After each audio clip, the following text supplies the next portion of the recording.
ಸ್ನೇಹಿತರೆ ನಮಸ್ತೆ. ಜಾತ್ಯತೀತ ಮಹಿಳಾ ರಕ್ಷಣಾ ವೇದಿಕೆಯ ರಾಜ್ಯಾಧ್ಯಕ್ಷರು ಹಾಗೂ ನವಕರ್ನಾಟಕ ಸ್ವಾಭಿಮಾನಿ ವೇದಿಕೆಯ ಗೌರವ ಅಧ್ಯಕ್ಷರಾದಂತಹ ನಾನು ನಿಮ್ಮ ಪ್ರೀತಿಯ ಸಹೋದರಿ ಕನ್ನಡ ರತ್ನ ಮಾಡುವ ನಮಸ್ಕಾರಗಳು. ಸ್ನೇಹಿತರೆ, ನಿಮ್ಮೆಲ್ಲರ ಜೊತೆ ಹಂಚಿಕೊಳ್ಳುವಂತಹ ಒಂದು ವಿಷಯವಿದೆ. ಅದರಿಂದ ನಿಮ್ಮ ಹತ್ರ ನಾನು ಹೇಳಬೇಕು ಅಂದ್ಕೊಂಡಿದ್ದೀನಿ. ನೀವೆಲ್ಲರೂ ನಮ್ಮ ಜೊತೆ ಸ್ಪಂದಿಸ್ತೀರಾ ಅಂತ ನಮ್ಮ ಒಂದು ಆಸೆಯ ಕೂಡ. ಸ್ನೇಹಿತರೆ, ನಾಳೆ ಬೆಳಗ್ಗೆ ಫ್ರೀಡಂ ಪಾರ್ಕಿನಲ್ಲಿ ನವಕರ್ನಾಟಕ ಸ್ವಾಭಿಮಾನ ವೇದಿಕೆಯ ವತಿಯಿಂದ ಹಾಗೂ ಎಲ್ಲ ಕನ್ನಡ ಪರ ಸಂಘಟನೆಗಳ ಜೊತೆಯಾಗಿ ಹಾಗೂ ಎಲ್ಲ ರಾಜ್ಯಾಧ್ಯಕ್ಷರುಗಳು ಹಾಗೂ ಕಾರ್ಯಕರ್ತರುಗಳ ಜೊತೆಗೆ ಒಂದು ನ್ಯಾಯವನ್ನು ಕೇಳುವಂತಹ ಒಂದು ಹೋರಾಟವನ್ನು ನಾವು ನಾಳೆ ಫ್ರೀಡಂ ಪಾರ್ಕಿನಲ್ಲಿ 9:30ಕ್ಕೆ ನಾವು ಹಮ್ಮಿಕೊಂಡಿದ್ದೀವಿ. ವಿಷಯ ಏನಂದರೆ, ದೇವನಹಳ್ಳಿಯ ಪಕ್ಕದಲ್ಲಿರುವಂತಹ ಒಂದು ಪಾಳೆ ಎಂಬ ಒಂದು ಚಿಕ್ಕ ಹಳ್ಳಿಯಲ್ಲಿ ತಬ್ಸಮ್ ಎಂಬ ಒಂದು ಮಹಿಳೆಯ ಪರವಾದಂತಹ ಹೋರಾಟ ನಾವೆಲ್ಲರೂ ನಾಳೆ ಬೆಳಗ್ಗೆ ಫ್ರೀಡಂ ಪಾರ್ಕಿನಲ್ಲಿ ಹಮ್ಮಿಕೊಂಡಿದ್ದೇವೆ. ಏನಪ್ಪ ಇದು ಹೋರಾಟ ಒಂದು ಮಹಿಳೆಯ ಪರವಾಗಿ ಅಂತ ಅಂದರೆ, ಈಗಿನ ಒಂದು ಜನ್ರೇಷನ್ನಲ್ಲಿ ನಿಮಗೆಲ್ರಿಗೂ ಗೊತ್ತಿದೆ, ಯಾವುದೇ ಒಂದು ನಮ್ಮ ಆರೋಗ್ಯ ಸರಿ ಇಲ್ಲದೆ ಇದ್ದರೆ ಹಾಗೂ ನಮ್ಮ ಅಕ್ಕಪಕ್ಕದೇ ಆಗಲಿ ಅಥವಾ ಇನ್ನಿತರ ಅನೇಕವಾಗಿ ಸಾಮಾನ್ಯವಾಗಿ ನಾವು ಆರೋಗ್ಯದಲ್ಲಿ ಸಮಸ್ಯೆಗಳು ಉಂಟಾಗ್ತಾನೇ ಇರುತ್ತೆ. ಅಂಥ ಒಂದು ವಿಚಾರವಾಗಿ ತಬ್ಸಮ್ ಎಂಬ ಒಂದು ಮಹಿಳೆ, ಒಂದು ಚಿಕ್ಕ ಕುಟುಂಬ, ಅವರಿಗೆ 3 ಜನ ಗಂಡ್ಮಕ್ಳಿದ್ದಾರೆ. ಆ 3 ಜನ ಗಂಡ್ಮಕ್ಳ ಜೊತೆಗೆ ಇನ್ನೂ ಒಂದು ಮಗುವನ್ನು ಪಡೆಯುವಂತಹ ಒಂದು ಅವರ ಒಂದು ಮನೋಭಾವನೆಯಿಂದ ಹೆಣ್ಣು ಮಗು ಬೇಕು ಅಂತ ಹೇಳಿ ಒಂದು ನರ್ಸಿಂಗ್ ಹೋಮ್ಗೆ ಹೋಗ್ತಾರೆ.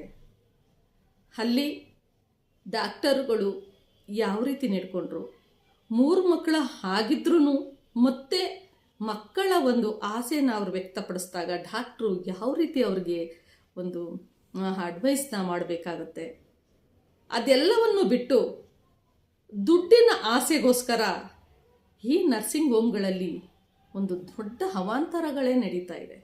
ಅದರಲ್ಲೂ ಕೂಡ ಇದು ಒಂದು ಉದಾಹರಣೆ. ಆದ್ದರಿಂದ ಈ ಮಹಿಳೆಯನ್ನು ನಾವು ನಿಮಗೆ ಮತ್ತೆ ಆಪ್ರೇಷನ್ ಮಾಡಿಸ್ಕೊಂಡಿದ್ರು, ಮತ್ತೆ ಆಪ್ರೇಷನ್ ಮಾಡಿಸಿ ಮತ್ತೆ ಮಗು ಪಡಿಬಹುದು ಅಂತ ತಿಳಿಸಿ ಅವರಿಂದ ಹಣವನ್ನು ಪಡೆದುಕೊಂಡು ನಂತರ ಅವರ ಚಿಕಿತ್ಸೆಗೆ ಹೋದಾಗ ಆ ಒಂದು ನರ್ಸಿಂಗ್ ಹೋಮಿಂದ ಇನ್ನೊಂದು ನರ್ಸಿಂಗ್ ಹೋಮ್, ಆ ನರ್ಸಿಂಗ್ ಹೋಮಿಂದ ಇನ್ನೊಂದು ನರ್ಸಿಂಗ್ ಹೋಮ್, ಈ ರೀತಿ 2-3 ನರ್ಸಿಂಗ್ ಹೋಮ್ಗಳಿಗೆ ಆ ಒಂದು ಮಹಿಳೆಯನ್ನು ಸಾಗಿಸಿದಾಗ ಆ ಮಹಿಳೆ ಕೊನೆಗೆ ಡೆತ್ ಆಗ್ತಾರೆ, ಸಾವನ್ನು ಅಪ್ತಾರೆ. ಈ ಒಂದು ವಿಚಾರವಾಗಿ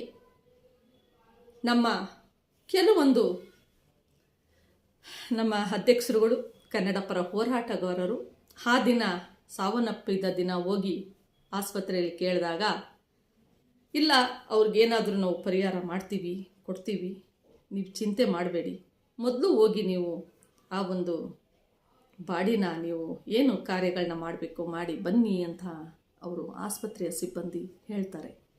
ಆದರೆ ಅದನ್ನು ನಂಬಿದಂತಹ ಒಂದು ಚಿಕ್ಕ ಬಡ ಕುಟುಂಬ ಪೋಸ್ಟ್ ಮಾರ್ಟಮ್ ಕೂಡ ಕಳಿಸ್ದೆಯಂತೆ ಆ ಒಂದು ಮಹಿಳೆಯ ಶವವನ್ನು ತೆಗೆದುಕೊಂಡು ಹೋಗಿ ಕಾರ್ಯವನ್ನು ಮುಗಿಸಿ ಬರ್ತಾರೆ. 1-2 ದಿನಗಳ ನಂತರ ಅಲ್ಲಿಗೆ ಹೋದಾಗ ಆ ಆಸ್ಪತ್ರೆಯ ಸಿಬ್ಬಂದಿಯ ವರ್ತನೆ ಚೇಂಜ್ ಆಗಿರುತ್ತೆ. ಈ ಚೇಂಜ್ ಆದಂತಹ ವರ್ತನೆಯಿಂದ ಗಾಬರಿಗೊಂಡಂತಹ ಕುಟುಂಬ ಕೊನೆಗೆ ನಮ್ಮ ಕನ್ನಡ ಪರ ಸಂಘಟನೆಯಾಗೆ ಬರ್ತಾರೆ, ಕೇಳ್ತಾರೆ. ಅದರಿಂದ ಒಂದಷ್ಟು ಕಾರ್ಯಕರ್ತರುಗಳು ಹೋಗಿ ಕೇಳಿದಾಗ ಆ ಸಿಬ್ಬಂದಿಯ ವರ್ತನೆ ಹಾಗೂ ಈ ಒಂದು ಘಟನೆಯ ವಿಚಾರವಾಗಿ ಪೊಲೀಸ್ ಸಿಬ್ಬಂದಿ ಮಧ್ಯ ಬರ್ತಾರೆ.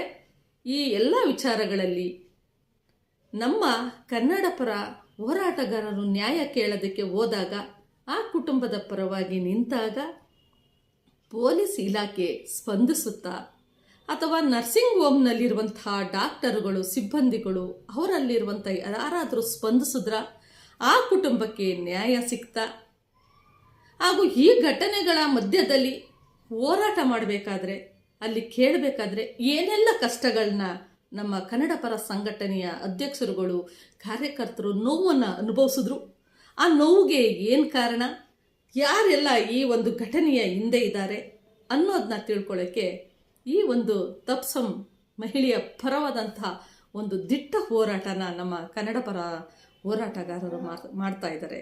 ಅದರಿಂದ ಈ ಎಲ್ಲ ವಿಚಾರಗಳನ್ನ ಕುರಿತು ಆ ಒಂದು ಕುಟುಂಬಕ್ಕೆ ನ್ಯಾಯ ದೊರಕಿಸುವ ಸಲುವಾಗಿ ನಾವೆಲ್ಲರೂ ನಾಳೆ 9:30ಕ್ಕೆ ಬೆಂಗಳೂರಿನ ಫ್ರೀಡಂ ಪಾರ್ಕಿನಲ್ಲಿ ಹೋರಾಟವನ್ನು ಹಮ್ಮಿಕೊಂಡಿದ್ದೀವಿ. ಸ್ನೇಹಿತರೆ, ಈ ಒಂದು ಮಹಿಳೆಯ ಒಂದು ಹೋರಾಟ ಹಾಗೂ ಮುಂದೆ ಇಂತಹ ಅನಾಹುತಗಳು ಆಗಬಾರ್ದು, ಆಸ್ಪತ್ರೆಯ ಸಿಬ್ಬಂದಿ ಯಾವ ರೀತಿ ನಡ್ಕೋಬೇಕು ಹಾಗೂ ಇಂಥ ಅನಾಹುತ ಘಟನೆಗಳಿಗೆ ಅವರು ಯಾಕೆ ಸ್ಪಂದಿಸ್ತಾರೆ, ದುಡ್ಡನ್ನ ಅಮಿಷಕ್ಕೆ ಒಳಗಾಗಿ ಇಂತಹ ಅನೇಕ ಒಂದು ಪ್ರಾಣನ ಬಲಿದಾನ ಮಾಡ್ತಾ ಇದ್ದಾರೆ ಸಾರ್ವಜನಿಕರು. ಇಂಥ ಕೆಲಸಗಳನ್ನ ಆಸ್ಪತ್ರೆಯವರು ಮಾಡ್ತಾ ಇದ್ದಾರೆ. ದಯವಿಟ್ಟು ಇವರ ಒಂದು ವಿರುದ್ಧದಂತಹ ಒಂದು ಹೋರಾಟ ಹಾಗೂ ಆ ಮಹಿಳೆಯ ಕುಟುಂಬದ ಪರವಾದಂಥ ಹೋರಾಟವನ್ನು ನಾಳೆ ಹಮ್ಮಿಕೊಂಡಿದ್ದೀವಿ. ದಯವಿಟ್ಟು ಇದನ್ನೇ ನಿಮಗೆ ಆಹ್ವಾನ ಅಂತ ತಿಳ್ಕೊಂಡು ಎಲ್ಲ ಒಂದು ರಾಜ್ಯಾಧ್ಯಕ್ಷರುಗಳು ಕಾರ್ಯಕರ್ತರು ಬಂದು ಈ ಒಂದು ಹೋರಾಟವನ್ನು ಯಶಸ್ವಿಗೊಳಿಸಬೇಕು ಅಂತ ನವಕರ್ನಾಟಕ ಸ್ವಾಭಿಮಾನ ವೇದಿಕೆಯ ಅಧ್ಯಕ್ಷರು ಹಾಗೂ ಕಾರ್ಯಕರ್ತರು ಹಾಗೂ ನಾವೆಲ್ಲರೂ ನಿಮ್ಮಲ್ಲಿ ಮನವಿ ಮಾಡ್ಕೋತಾ ಇದ್ದೀವಿ.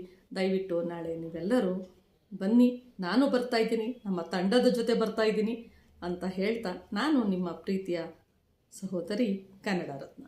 ನಮಸ್ತೆ.